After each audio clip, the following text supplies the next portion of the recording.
Y vengo junto a los invitados porque ayer fue justamente y oficialmente la apertura de esta feria. Durante la apertura oficial, autoridades nacionales locales realizaron importantes donaciones de productos a los productores. Durante el sencillo pero emotivo acto de apertura de la Expo Frutilla 2014, el ministro de Agricultura, Jorge Gattini, sorprendió a productores al anunciar una ayuda económica, pero bien, de 100 millones de guaraníes para la adquisición de la media sombra y sistema de riego. Qué bueno, che.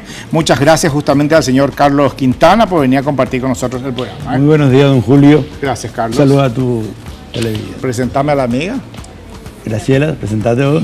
Buenos días, Julio. Es un placer estar en tu programa. Mi nombre es Graciela Mora y estoy en compañía del señor Carlos. Muchas gracias. Bueno, finalmente ayer fue la apertura oficial.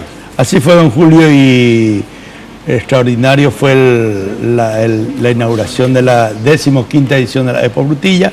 Ustedes ven la calidad de la producción que tenemos hoy día porque estamos innovando en las variedades. Pues tenemos la Dover que está hacia Graciela, sí. Luego tenemos la Sweet Charlie y esta es la Dover. Hay una variación de dulzura. La Dover es un poco agridulce y la Sweet Charlie tiene un poco más de azúcar, o sea, grado brick de azúcar, sí. 30% más. Acá mostramos.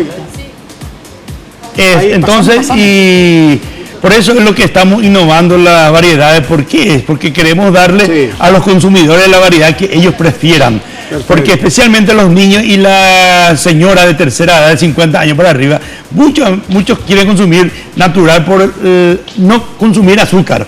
Porque muchos tienen diabéticos y otras cosas, entonces consumen la frutilla Sweet Charlie. Esa es la que hay que consumir. Esa vendría a ser la diferencia. Así mismo, y el otro es agridulce, un poco más bien para jugo mermelada, exactamente. Ahí está, perfecto, bueno.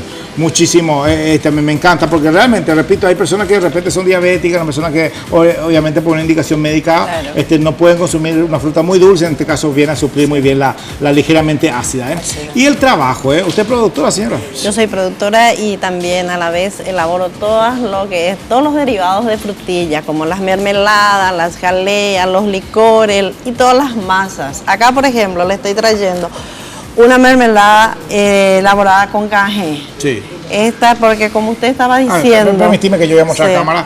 Esta fruta, Dieguito, por favor, acá, atención. Mirá el frasquito. Esto entonces es con cajé. Con cajé, porque como estabas diciendo, que hay mucha gente que van y no pueden consumir las mermeladas tradicionales, que estamos elaborando con nuestra azúcar normal. Sí.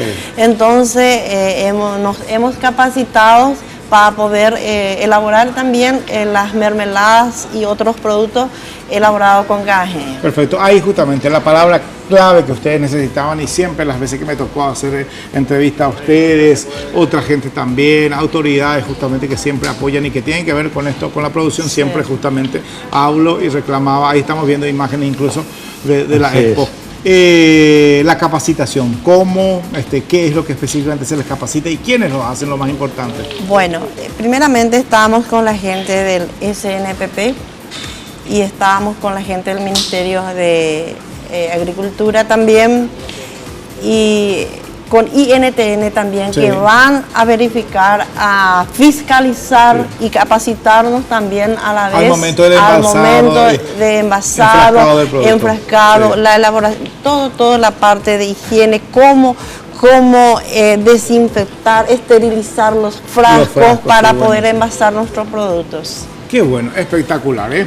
Bueno, y este año estamos hablando de presencia de cuántos stands de productores con sus... Bueno, dentro de nuestra asociación de productores de Tanzola Itagua estamos 115 socios. Dentro de eso estamos nucleados 7 comités, de la cual se benefician más de 500 personas.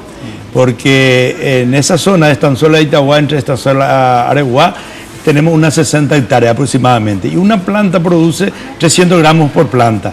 Es decir que tenemos 1.800.000, 2 millones de kilos anual, don Julio. A ver, una planta, 300 gramos. 300 gramos. Eso es lo máximo. Lo máximo, pero depende mucho también del cuidado cultural que uno le da, la fertilización, el cuidado. Te podés ir y si te ayuda en la parte, digamos, la lluvia, si es que hay un poco climático. El cuidado del suelo. El cuidado también. Eso es el factor climático lo que es importante para la fruta. A ver, la producción de la frutilla termina en qué mes más o menos. termina octubre, a fin de octubre. Sí, bueno, y ahí el proceso justamente del cuidado y trabajar y mantener justamente o enriquecer esa tierra, ¿cuál es el trabajo que hace? En febrero. En febrero. En febrero hay que fertilizarlo bien. Sí, ¿cómo? Y con estiércol de vaca, estiércol de gallinas. Trabajamos en productos, digamos, todo en estiércol de vaca y gallinas. Para fertilizar 10 kilos por metro cuadrado. Sí, ¿cómo fertilizan? ¿De manera ecológica? ¿Hay productos químicos? No, todo más ecológico. Eso es con estiércol de gallina y vaca, o sea que estiércol de vaca. Más eso, tenés un proceso de solamente darlo en abono foliar, que le llamamos nosotros, que es micronutriente, pero que es orgánica. Claro. Que se hace un proceso que es digamos, te voy a decir, de la vaca se le saca un poco la bosta y también se saca el pipí de la vaca. Sí. Se hace un añejamiento y eso es la parte orgánica micronutriente para el abono foliar. Hay que añejar.